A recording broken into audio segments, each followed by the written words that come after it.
All right, so Jacob, first things first, man, just kind of take me through your season. How did things go for you on the football field last year? Like I said, personally, I done met my personal goals. I done got all state, all regional, all A, everything you could get. But as a team, I feel like we could have did better, had a better season.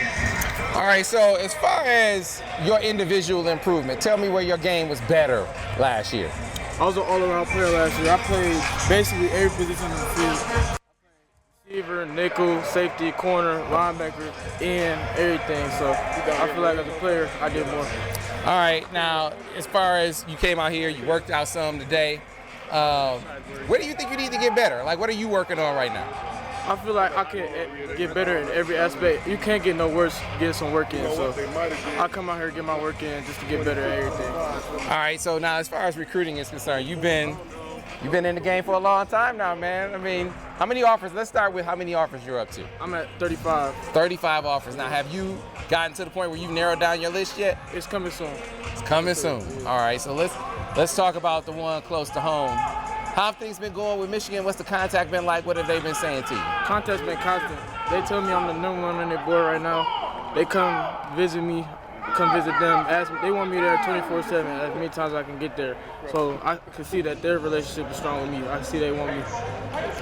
Tell me about your relationship with Coach Klink specifically, man. What's the vibe like with Steve Clinkscale? That's my guy, man. Like we close. We got a good bond.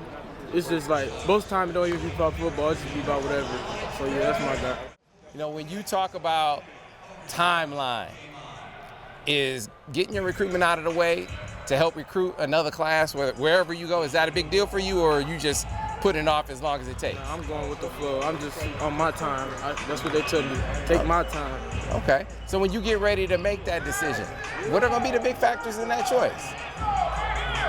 Development, comfortability is a big one. Comfortability. Even if my coaches somehow leave or something, I'm still comfortable at the school. Like, you see how crazy the transfer portal is. I don't want to be one of them guys, so I want to be comfortable and safe as a place where I'm at. All right, so you said, you know, you don't want to be dependent upon a coach, but there are coaches that you've gotten close to, like Steve Clinkscale, of course. Give me some other guys, not saying these are your favorites, but other coaches that you've established like real strong bonds with would be who?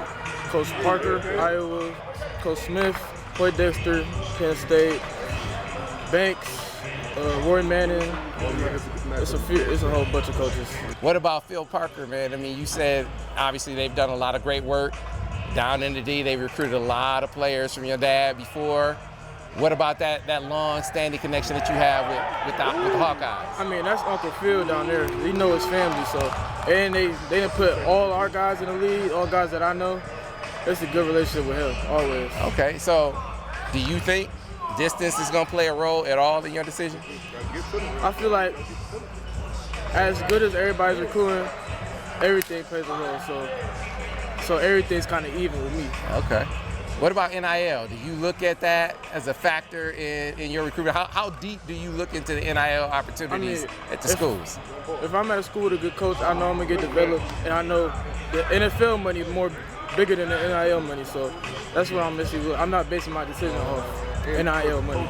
Okay, so what about the performance on the field that you've seen from these teams this season, last season? I mean, how they're doing on the field, how big does that play with you? I think most of the teams I got offers from are in the top 25, so, and the teams are big on are all in the top 25. They all play good, so that's real good. Now, some of these teams, though, depth chart-wise, it kind of seems like there are opportunities clearer. There's opportunity everywhere, but there are clearer opportunities some places than others. How big a deal is that for you, depth chart? I mean, it's a big deal. I want to play as a freshman, but I understand if I'm with a very, very good team, it's like, and I'll just get developed up and be a good player all around. What about scheme? I mean, some of these schools are heavy man teams, right? Safety's got to really be able to cover corners, obviously. Well, wherever you play, got to really have heavy man responsibilities, where there are some teams that are predominantly zone teams. How big is that in your consideration? I can cover man-to-man, I can cover zone, and I can tackle, so I can go anywhere. I feel like I can go anywhere in the country. Okay. And so you said you on your time. Does that mean that you can wait all the way until signing day your senior year? Oh no, I ain't wearing that way. It's a whole bunch going into this recruitment. And sometimes I be ready for it to be over, but like sometimes I just want to enjoy my time. Right. Okay. And last but certainly not least, man, you know, I've asked you this a ton of times before, but you grew up a Michigan fan.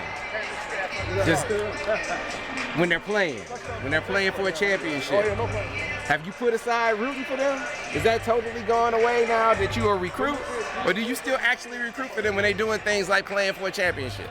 I mean, when they play for a championship, obviously you want to see them win because that's the team to beat. Their home state, so I want to see them. But they might be playing a team that you also being recruited by, like Iowa, for instance. You know what I'm saying? When somebody score on the other team, I say, oh yeah, but when Michigan score, I'd be like, oh, you feel? Yeah. Like, I'm not too super biased. I'm not a biased guy. I'm just like, I like watching football.